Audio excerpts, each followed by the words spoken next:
Lucas capítulo 11, Lucas 11, 1 e 2, diz o seguinte: um dia Jesus estava orando num certo lugar.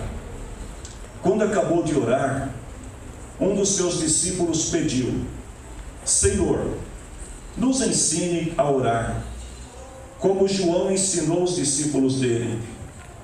Jesus respondeu: quando vocês orarem, digam: Pai, que todos reconheçam que o teu nome é santo, venha o teu reino. Vamos para Mateus capítulo 6, versículo 9 e versículo 10. Portanto, orem assim: Pai nosso que estás no céu, que todos reconheçam que o teu nome é santo, venha o teu reino, que a tua vontade seja feita aqui na terra como é feita no céu. Amém? Podemos assentar, queridos irmãos. Queridos, na passagem que nós acabamos de ler, a primeira passagem de Lucas, a Bíblia mostra Jesus orando em um certo lugar, num determinado lugar. O autor sagrado não diz exatamente aonde Jesus estava orando. Mas a oração era uma coisa comum na vida de Jesus. Jesus tinha o hábito de orar e orar sempre. Os discípulos observam isso em Jesus, mas eles não sabem como orar. Então, num determinado momento, eles chegam para Jesus e pedem para Jesus. Eles dizem: Senhor, os discípulos de João, eles oram, mas nós não sabemos como orar. Então nos ensina como nós devemos orar. Eu penso, queridos irmãos, que este pedido que os discípulos fizeram a Jesus é um pedido que todos nós que estamos em Cristo também devemos fazer ao Senhor. Quantos de nós que estão aqui nesta noite que não oram simplesmente porque não sabem orar? Quantos de nós que às vezes até com já um tempo já de vida cristã ainda não aprendeu a orar? A gente dobra o joelho para orar, aqueles que não podem orar de joelho, prostrados, oram em pé, não importa, sentado, mas a pessoa começa a orar, as palavras somem, o pensamento vagueia e a pessoa não consegue orar mais do que alguns poucos minutos. Os discípulos de Jesus, eles tinham um interesse, eles queriam aprender como orar. Então eles perguntam para Jesus, e Jesus começa a ensinar os discípulos como deve ser uma oração. Em duas ocasiões distintas, a de Lucas e a de Mateus, por duas vezes, Jesus ele para ensinar os discípulos como que eles deveriam orar. Mas o que Jesus queria deixar bem claro nesta oração é que é uma oração modelo, mas ela não deve ser padronizada no sentido de todas as vezes que você for orar, você usar de repetição como se fosse uma reza. Jesus não estava dizendo que esse modelo de oração deveria ser incluído dentro da liturgia de culto. Não é isso que Jesus está dizendo. Jesus está dando um exemplo, um modelo de como é que deve ser a oração. E quais são os elementos que devem compor uma oração quando nós nos dirigimos a Deus. O que Deus espera de cada um de nós quando nós decidimos orar ao Senhor, invocar o nome do Senhor. Eu quero falar sobre 3 desses elementos. Por isso que nós não lemos toda a oração sacerdotal de Jesus, porque nós vamos falar sobre 3 elementos importantes na oração. Jesus começa ensinando para os discípulos que a oração não é uma coisa metódica, que a oração não deve ser algo assim como quem fala com alguém que está distante. Então ele ensina para os discípulos o seguinte: quando vocês forem orar, vocês devem se dirigir a Deus como Pai. Vocês devem dizer para Ele: Pai Nosso. O que Jesus estava dizendo com isso? Vocês não vão falar com um Deus que está distante. Vocês não vão falar com um Deus desconhecido. Vocês não vão falar com um Deus com quem vocês não têm intimidade. Mas vocês vão se dirigir a Ele como Ele sendo Pai e vocês sendo filhos.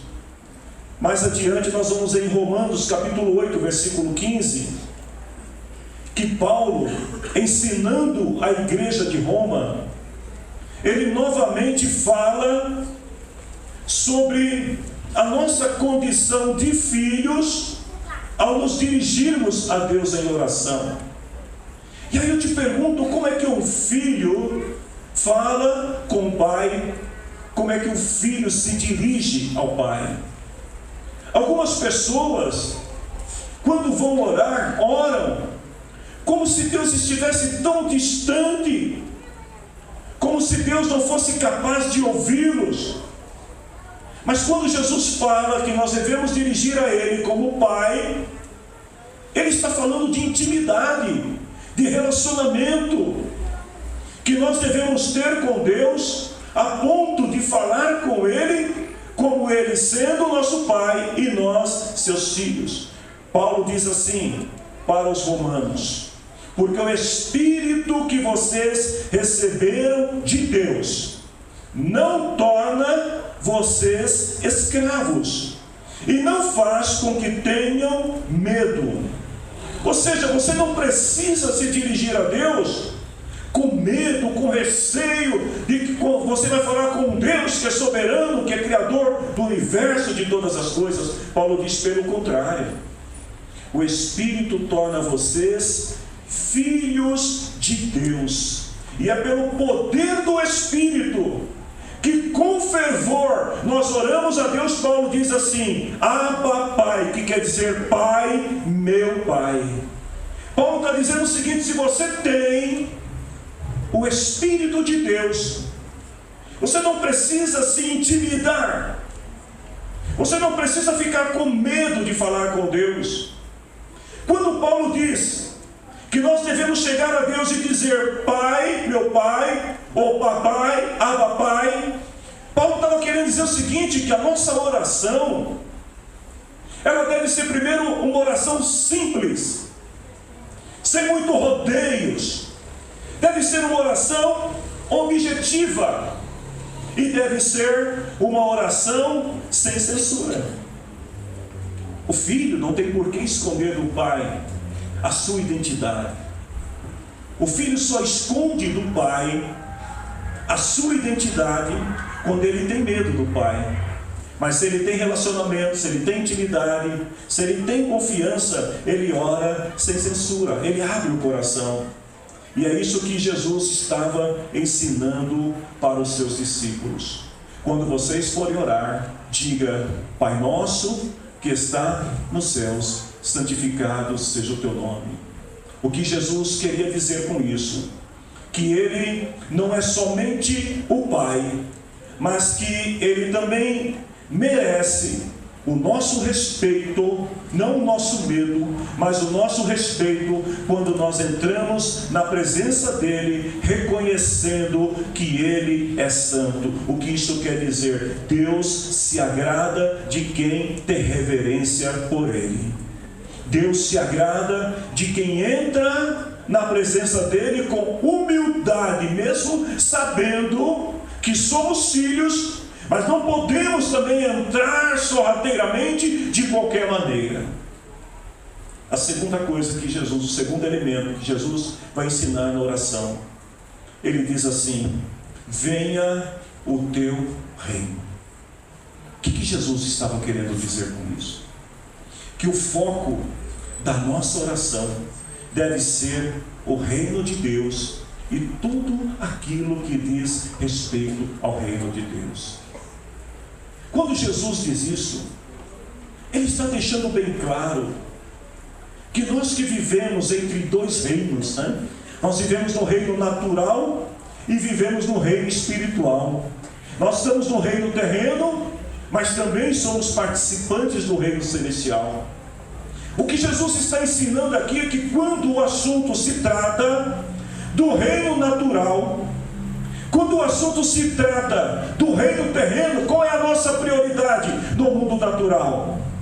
Nós queremos carro, nós queremos casa, nós queremos aumento de salário, nós queremos bens, nós queremos tudo aquilo que diz respeito ao campo natural. E Jesus não está condenando essas coisas, mas Ele está dizendo que quando nós vamos orar, o alvo, o foco da nossa oração não está no reino natural, mas está no reino espiritual. Olha, se o reino é espiritual, nós só podemos acessá-lo, nós só podemos tocar este reino espiritual se for pelo Espírito. Por isso que Jesus está dizendo: venha o teu reino. Lá em João capítulo 3, versículo 5 e versículo 6, Jesus disse assim: ninguém pode entrar no reino de Deus se não nascer da água e do Espírito. Ora, se eu estou invocando a Deus e dizendo: Senhor, venha o teu reino, para que eu possa acessar esse reino, para que eu possa tocar esse reino, para que você possa sentir este reino na sua vida, Jesus diz que precisa nascer da água e nascer do Espírito. Tem que ser batizado, tem que reconhecer e professar Jesus diante das pessoas, declarando a todos através do batismo: eu aceito e reconheço Jesus como meu Senhor e Salvador. E aí Jesus diz: precisa mais, precisa nascer também do Espírito, porque não basta uma simples declaração de fé através de um ato batismal.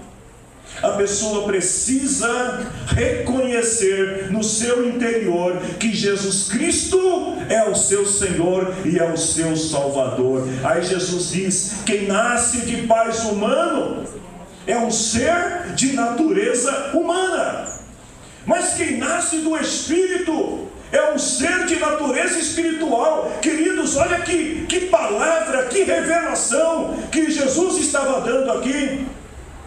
Você é filho biológico de alguém. Você tem o seu pai e a sua mãe que são naturais. Mas Jesus diz que você também, quando o aceitou, quando o recebeu no coração, você passou a ser um ser de natureza espiritual. Então agora você tem um Pai que está no céu, e por isso você pode se dirigir a Ele dizendo: Pai, meu Pai que está no céu. Porque você tem o Espírito, você nasceu do Espírito, e você pode invocar o reino de Deus sobre a tua vida. O que é que as pessoas esperam ver e ouvir através de nós? Porque aquilo que nós falamos, aquilo que nós dissemos para as pessoas, ou aquilo que nós ouvimos, vai revelar o reino de Deus dentro de nós.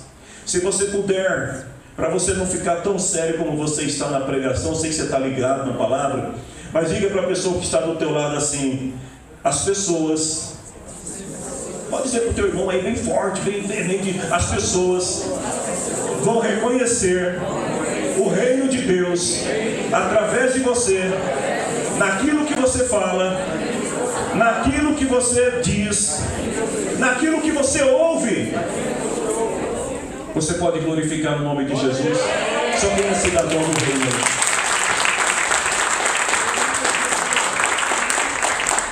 O reino de Deus, ele chega até nós através de Jesus Cristo em seu ministério terreno. Mateus capítulo 11, versículo 4 e versículo 5. os discípulos de João vai ter com Jesus. Eles querem saber se Jesus era o Salvador, o Messias que havia de vir.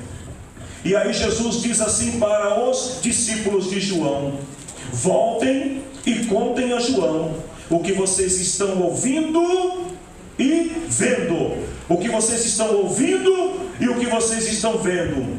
Diga a eles que os cegos veem, os coxos andam, leprosos são curados, surdos ouvem, mortos são ressuscitados e os pobres recebem o Evangelho. Qual era a pergunta dos discípulos de João para Jesus?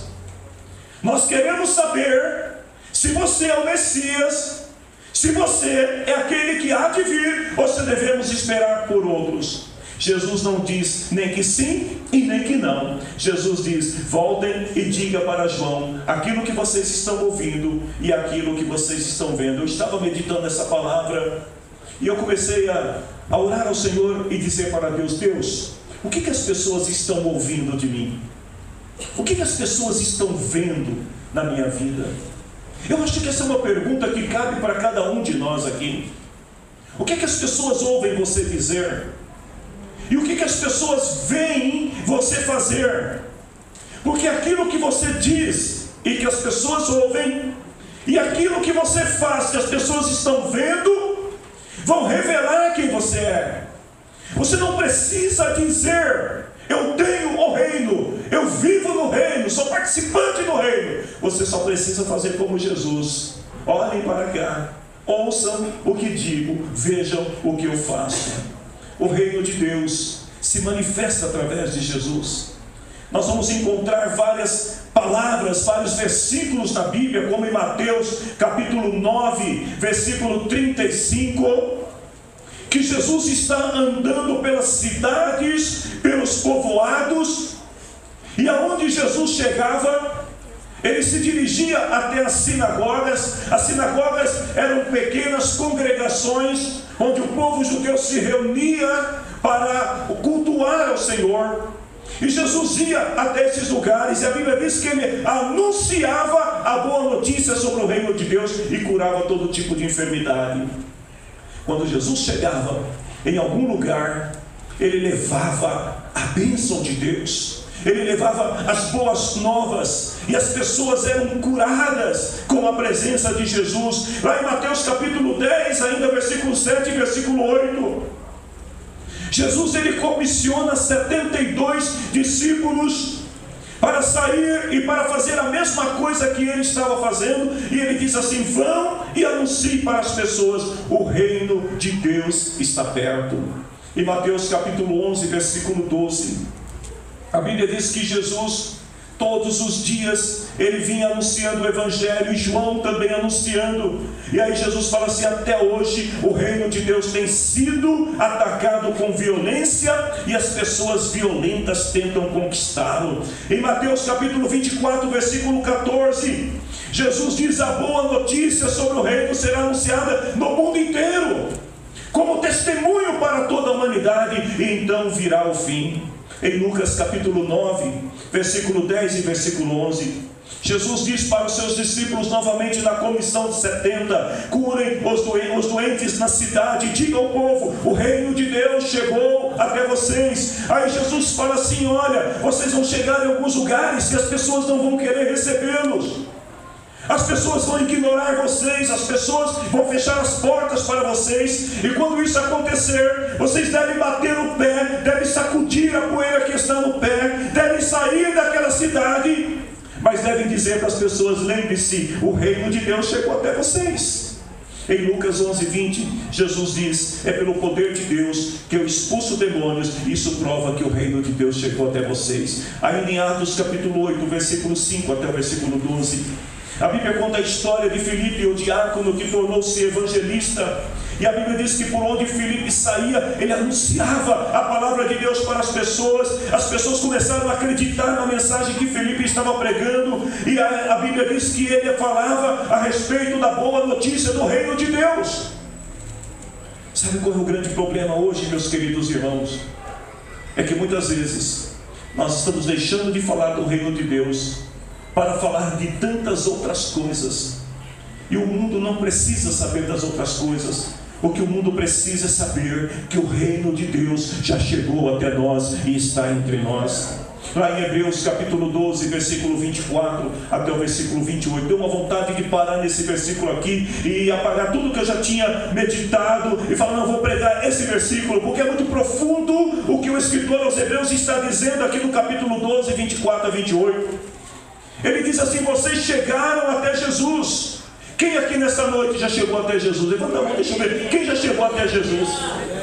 Aí ele diz assim, que fez a nova aliança. A nova aliança no sangue de Jesus. Ele diz que borrifou o sangue que fala de coisas muito melhores do que o sangue de Abel. O sacrifício de Abel foi suficiente para salvar Abel, mas não pôde salvar os seus irmãos, seus pais, não pôde salvar as gerações que vieram depois.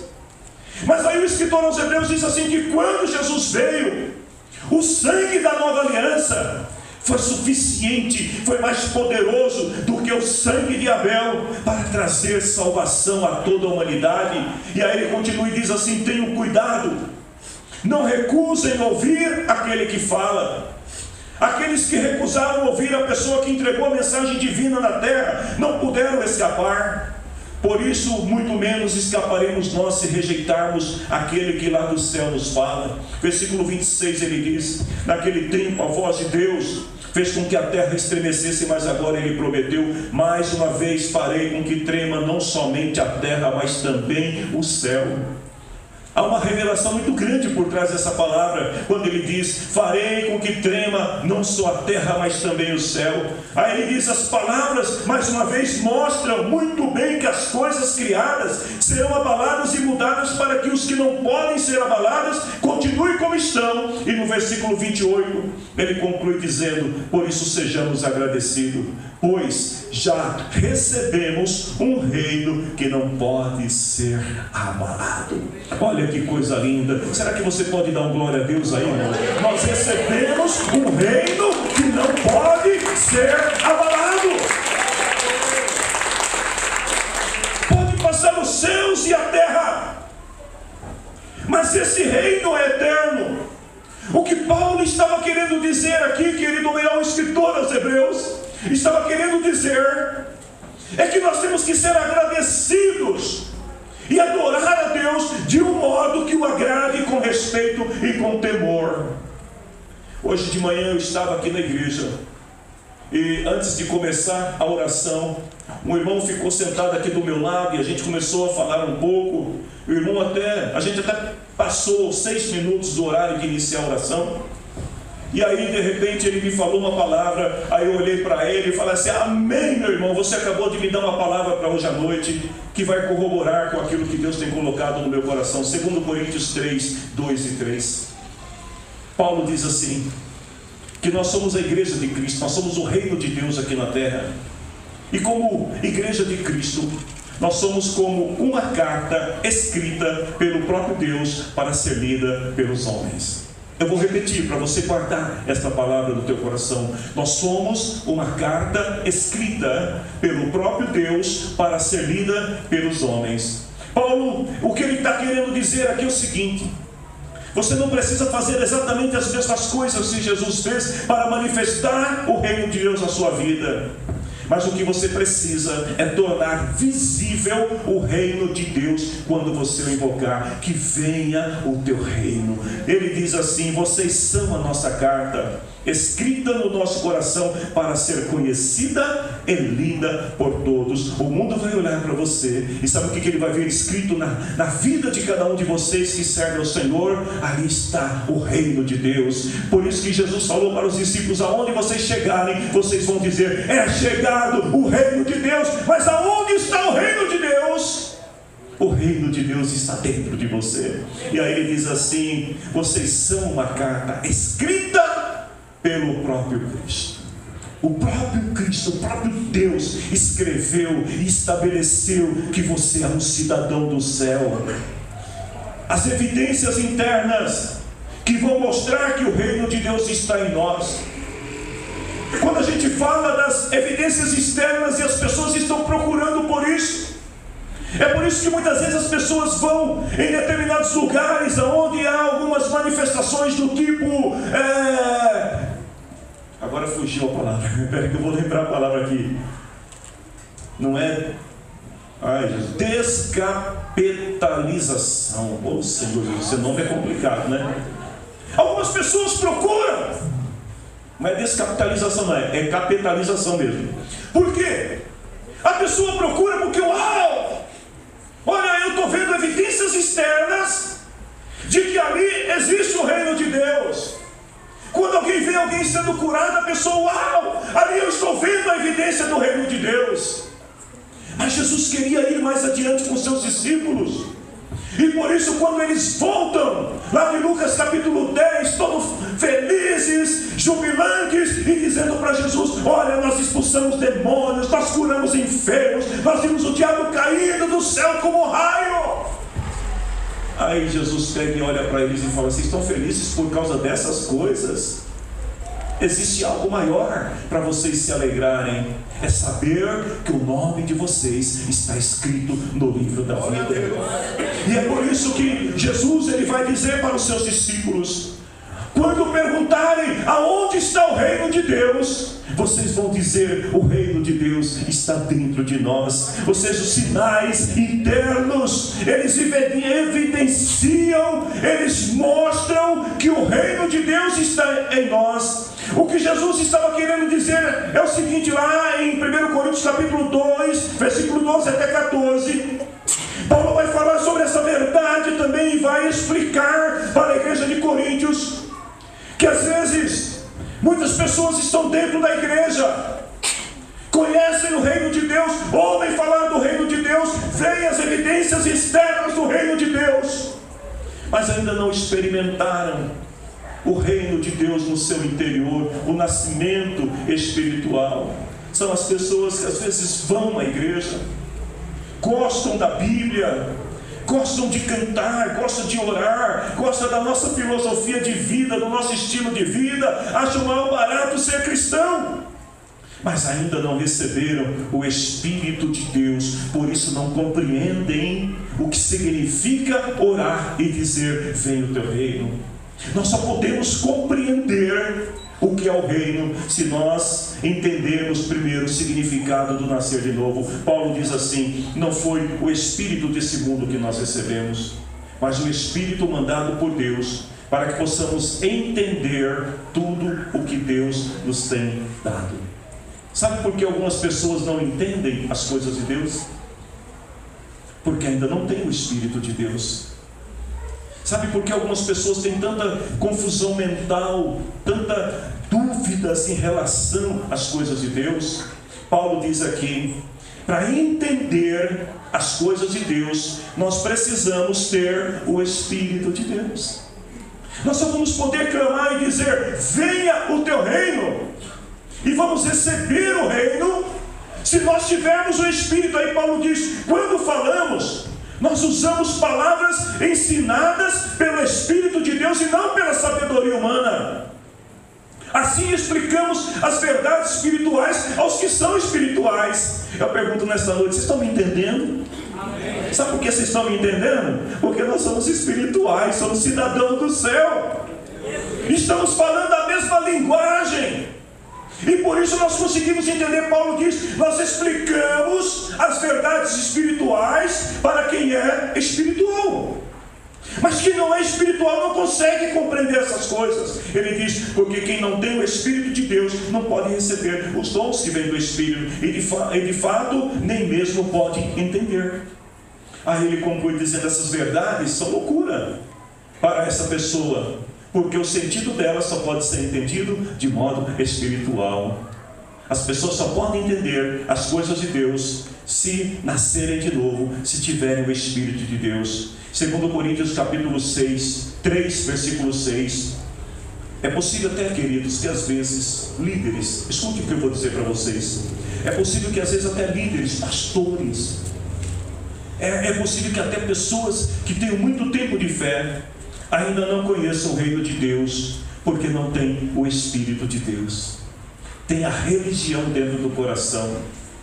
estão pautados nas evidências externas, mas ainda não experimentaram no seu interior o que de fato é o Espírito de Deus. Paulo diz: é Ele quem nos torna capazes de servir a nova aliança, que tem como base não a lei escrita, mas o Espírito de Deus. A lei escrita mata, mas o Espírito de Deus dá vida. Em Romanos capítulo 8, versículo 16, Paulo diz assim: o Espírito de Deus se une com o nosso Espírito, os dois se fundem para afirmar que nós somos filhos de Deus. Versículo 17: nós somos seus filhos e por isso recebemos as bênçãos que Ele guarda para o seu povo. Que venha o seu reino. Eu tenho uma palavra para dizer para você aqui nesta noite. Glória a Deus. Você sabia que você pode viver o reino de Deus aqui na terra? Você sabia que você pode desfrutar desse reino que Jesus está dizendo aos seus discípulos? Quando vocês forem orar, vocês devem clamar e devem pedir que venha o teu reino, que é perfeitamente possível que você conheça e desfrute do reino de Deus aqui na terra. Mateus capítulo 14, versículo 28 até o versículo 31. Olha o que a palavra do Senhor diz.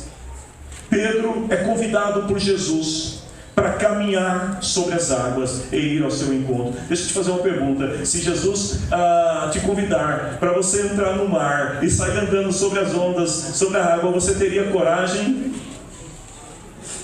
Você teria coragem? Eu teria. Não sei, irmão.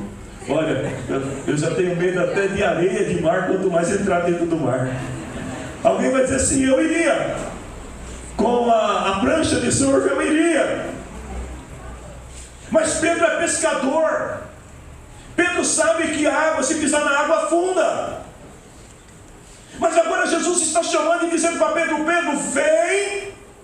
E o que Pedro diz para Jesus? Se é o Senhor que está mandando, eu vou. Nesse momento, Pedro sai do reino natural para entrar no reino espiritual. E Pedro começa a caminhar sobre as ondas. E ele está indo ao encontro de Jesus. Ele está olhando para Jesus falando: se é você, Jesus, eu vou. Mas de repente, está na sua Bíblia, o vento começa a soprar. Irmãos, vento é uma tribulação. O vento começa a soprar. E o Pedro começa a ficar meio preocupado. De repente o Pedro, ele dá uma olhada e ele fala: uau! Eu estou caminhando sobre as águas. E nesse momento, Pedro, ele retorna do mundo espiritual, da dimensão espiritual para o natural. Porque quando ele sente o vento, quando ele percebe que ele está sobre as águas, a Bíblia diz que Pedro começa a submergir e começa a se afundar e começa a gritar para Jesus: Senhor, me socorre, me socorre. Nesse momento, Pedro regressa do sobrenatural para o natural. O que é experimentar e viver o reino de Deus? É você sair dessa dimensão. É você ter uma fé capaz de realizar coisas que naturalmente você não poderia fazer. O que é sair dessa dimensão do natural? É você ser capaz de tocar no mundo espiritual e trazer ele para a sua realidade. Por isso que Jesus estava dizendo para os seus discípulos: olha, quando vocês orarem, peça que venha o reino. Porque quando o reino de Deus vem sobre a tua vida, meu irmão, minha irmã, coisas milagrosas acontecem na tua vida. Só quem crê e aplauda o nome do Senhor Jesus. Que venha o teu reino. Eu preciso terminar a palavra. Pelo menos esses três elementos eu preciso falar para você nesta noite, antes de encerrarmos. A terceira coisa que Jesus vai ensinar para os seus discípulos, está lá no Evangelho de Mateus. É quando Jesus acrescenta: venha o teu reino. E ele diz: que seja feita a tua vontade, aqui na terra, como é feita nos céus. O que Jesus estava querendo ensinar para os seus discípulos? Quando você for orar, peça a Deus que o reino de Deus venha e se estabeleça sobre a terra como é nos céus. Eu quero fazer 3 perguntas para você. Você não precisa me responder, apenas medite nesta palavra. Qual é a cultura do reino celestial? Como que você acha que as coisas acontecem no céu? Quando a gente ora e fala, Senhor, venha o teu reino e seja feita a tua vontade aqui na terra, como é feita lá no céu. Eu te pergunto, como que é a cultura lá do céu? Como é que os anjos se portam lá no céu quando estão na presença de Deus? Como que é a corte celestial? Como é que as coisas funcionam no reino de Deus? Como é que nós imaginamos que é lá no céu? E terceiro, qual é a vontade de Deus no céu? Como é que Deus rege o céu, aonde está o centro da sua glória? A nossa resposta em relação a essas perguntas pode revelar o nível de compreensão que nós temos acerca do reino de Deus. Por isso que quando a gente está orando e pedindo que seja feita a sua vontade, assim na terra como no céu, nós estamos querendo dizer o seguinte: Senhor, eu me submeto para viver aqui na terra o padrão do céu. Eu aceito viver, falar, caminhar, ouvir no mesmo padrão que está no céu. Como isso é possível? Eu te pergunto.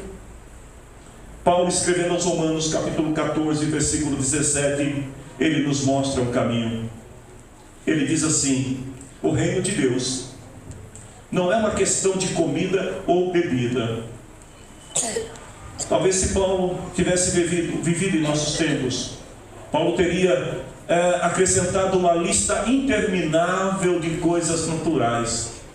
Mas naquele tempo, falando de coisas que eram muito comuns, Paulo diz: o reino de Deus não é uma questão de comida e bebida, mas o reino de Deus significa viver corretamente, viver em justiça, com integridade, é a primeira coisa. Segundo, viver no reino de Deus significa viver em paz, ter harmonia. Terceiro, ter alegria, felicidade. E aí Paulo diz que o Espírito Santo dá. Mais uma vez, não dá para ficar sem o Espírito Santo. Hoje eu dizia para uma irmã, a irmã dizia para mim, falava assim: pastor, alguém profetizou para mim, falou que Deus ia tirar o Espírito Santo de mim para poder ver algumas coisas que estavam erradas. Eu falei: misericórdia, se tirar o Espírito Santo, eu falei para a irmã, não sobra nada. Porque o Espírito Santo, olha o que Paulo está dizendo, o reino de Deus não é uma questão de comida e nem de bebida, mas para viver o reino de Deus corretamente, para viver em paz e para ter alegria, precisa ter o Espírito Santo, porque quem dá essas coisas é o Espírito Santo. No céu, a vontade de Deus prevalece. Eu fiquei imaginando um pouquinho, eu não sei se vocês vão concordar comigo, mas vocês acham que no céu tem discussão, gente? Vocês acham que de vez em quando um anjo chega numa esquina na rua celestial lá e briga com o outro e se agarram? Você acha que tem isso no céu? Quem acha que tem briga no céu? Será que no reino dos céus as coisas acontecem assim, cada anjo faz o que bem entende? Hoje eu vou fazer tal coisa, não, hoje eu vou agir desse, não, hoje, né, o anjo chega e fala assim, o anjo que canta do coro celestial fala assim: não, hoje eu não vou cantar essa música não, Senhor, hoje eu quero cantar a minha preferida. Será que é assim que acontece no reino dos céus? No céu não há dissensões, igreja. O que se ouve no céu está lá no livro de Apocalipse, é o amém, que assim seja. O que se ouve no céu é a adoração da corte celestial, o tempo todo cantando e dizendo: Deus é santo, Deus é santo, Deus é santo, a terra está cheia da glória de Deus. O que existe no céu é a lei e a ordem. Aí eu pergunto, igreja do Senhor, e na terra? Qual é a vontade de Deus? Se nós queremos que Deus estabeleça o seu reino na terra, e nós estamos orando e dizendo: venha o teu reino e seja feita a tua vontade, aí eu pergunto para vocês, que vontade é essa? Quando Adão e Eva estavam no jardim do Éden e eles pecaram, qual foi a vontade que eles obedeceram? A vontade de quem eles obedeceram? Foi a de Deus ou foi a vontade deles? A vontade deles. E desde aquela época, a vontade humana ela está sempre se opondo à vontade de Deus. Por isso que Jesus falou para os discípulos: vocês devem orar e devem pedir assim, que seja feita a tua vontade. Você quer um exemplo disso? Quantas vezes nós oramos determinando coisas que queremos receber, sem primeiro submeter à vontade de Deus?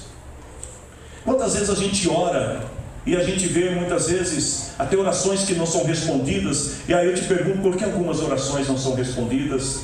Porque às vezes a nossa oração é assim: Senhor, eu quero isso. Senhor, faz desse jeito. Senhor, muda fulano. Senhor, muda ciclano. Senhor, faz aqui. A gente quer dar receita para Deus, e depois a gente fala: Senhor, seja feita a tua vontade. Mas o Senhor dos céus olha e diz para nós: que vontade que você quer que eu faça, se você está determinando que eu faça aquilo que eu não quero fazer? O que Jesus está dizendo é que a gente precisa entender que quando a gente ora dizendo: Senhor, venha o teu reino e seja feita a sua vontade, nós estamos dizendo para Deus o seguinte: Senhor, o seu governo tem prioridade na minha vida, e a tua vontade deve prevalecer na minha vida. Se vocês puderem, se coloquem em pé em nome do Senhor Jesus. Estão na fé, mas estão doentes, espiritualmente enfermos. Quantas pessoas que estão frustradas, dizem que estão frustradas com Deus, mas na verdade a frustração é consigo mesma. E quando eu estava pensando nessa palavra, me veio uma frase: que a frustração de muitos cristãos é por causa da ignorância acerca do reino de Deus e da vontade de Deus. Eles não entendem o que é o reino e não entendem o que é a vontade de Deus. Porque quanto mais a gente descobre o que é a vontade de Deus, mas a gente descobre que a vontade de Deus, ela é poderosa, ela é excitante. A vontade de Deus, ela nos leva a dimensões que nós nunca experimentamos. E quanto mais a gente estuda a palavra de Deus, mais a gente descobre qual é a vontade de Deus. Eu quero, antes de nós cearmos ao Senhor, nós vamos fazer uma oração. Mas duas perguntas para você pensar: qual é a vontade de Deus para a sua vida? Você já parou para pensar nisso? Quando você olha e fala: Senhor, seja feita a sua vontade, qual é a vontade de Deus para a tua vida? Segundo, se você é casado, se você tem uma família, pense: qual é a vontade de Deus para a sua família? Pense nessas duas perguntas, porque a tua resposta vai revelar qual é o nível de influência que o reino de Deus tem sobre a tua vida. Se você disse que a vontade de Deus na tua vida está relacionada mais às coisas naturais, significa que o reino não tem tanta influência na tua vida quanto imagina. Mas se a vontade de Deus na tua vida diz respeito ao reino, então significa que você está sendo influenciado pela cultura do reino. E para sermos influenciados por essa cultura do reino, nós precisamos do Espírito Santo de Deus. Eu quero orar com você nessa noite. Quando os discípulos disseram para Jesus: Senhor, ensina-nos a orar, parecia uma coisa tão simples. Nós poderíamos estudar todos os elementos da oração que Jesus ensinou, mas eu quero que você pense apenas nessas três coisas. Primeiro, Deus é Pai, você é filho. Segundo, o reino que deve prevalecer na tua vida é o de Deus e não o reino natural. E terceiro, a vontade que deve reger a tua vida não é a terrena, é a vontade de Deus. Nós podemos orar ao Senhor. Nós vamos cear hoje a ceia do Senhor, e mais uma vez, diante da ceia do Senhor, nós vamos declarar a nossa total e irrestrita submissão à vontade do Senhor. Porque quando nós ceamos, nós estamos dizendo assim: até que Cristo venha. E até que Cristo venha, nós declaramos que Ele é Senhor. O que significa ser Senhor? É que Jesus governa, é Jesus que manda em nós. Amém, irmão? Você pode dizer isso para o teu irmão aí? Dá um toque nele e fala: irmão, quem governa a tua vida não é tua esposa, não. Você é casado. Não é teu marido não, não é teu filho. Quem governa a tua vida é o Senhor. É Ele que governa, porque os princípios de Deus na tua vida vai fazer de você o melhor esposo do mundo. Os princípios de Deus aplicados à tua vida vai torná-la a melhor esposa do mundo. Os princípios do reino regendo a tua vida fará de você o filho mais precioso do mundo. Quem deve reger é o Senhor, porque quando Ele rege, Ele estabelece princípios, e nós nos sujeitamos a esses princípios do reino, e aí nós nos tornamos pessoas melhores, marido melhor, esposa melhor, filho melhor e igreja melhor. Só quem compreendeu aí, aplauda o nome do Senhor Jesus. Glória a Deus. Eu posso orar com você nesse momento? Eu gostaria que você fechasse os teus olhos e que por um instante, pelo menos por um minuto agora, você se concentrasse apenas em orar ao Senhor. E que você, cada um de nós aqui, sejamos sinceros diante de Deus a ponto de dizer para o Senhor: Senhor, o teu reino não tem tido muita influência na minha vida, mas eu quero que a partir de hoje o teu reino tenha a primazia. Que o teu reino, Senhor, venha realmente sobre a minha vida e que a tua vontade possa prevalecer. Espírito de Deus, sonda neste momento o coração deste povo, Senhor. Sonda o meu coração. Vê, Senhor, a sinceridade que há na vida de cada um de nós. Vê, Senhor, o quanto nós desejamos, o quanto nós almejamos, Senhor, viver dentro do seu reino. Ah, Deus, Deus meu, Pai meu, que venha, Senhor, o teu reino sobre a vida desta igreja. Que venha o teu reino sobre a vida deste povo, Senhor, sobre cada um de nós, e que seja feita a tua vontade aqui, Senhor, na terra, como é no céu. Que o Senhor venha reger a nossa vida com os mesmos princípios, que o Senhor venha reger a nossa vida com a mesma cultura que o Senhor tem estabelecido no seu reino no céu. Que nós possamos ser verdadeiramente representantes do teu reino aqui na terra até que Cristo volte. Amém. Louvado seja o nome do Senhor Jesus. Levante a sua mão ao céu. Que o grande amor de Deus Pai, a graça de Jesus Cristo, Senhor nosso, a comunhão, consolação e presença do Espírito Santo de Deus seja sempre na tua vida. Os abençoados do Senhor aplaudam o nome de Jesus. Deus abençoe.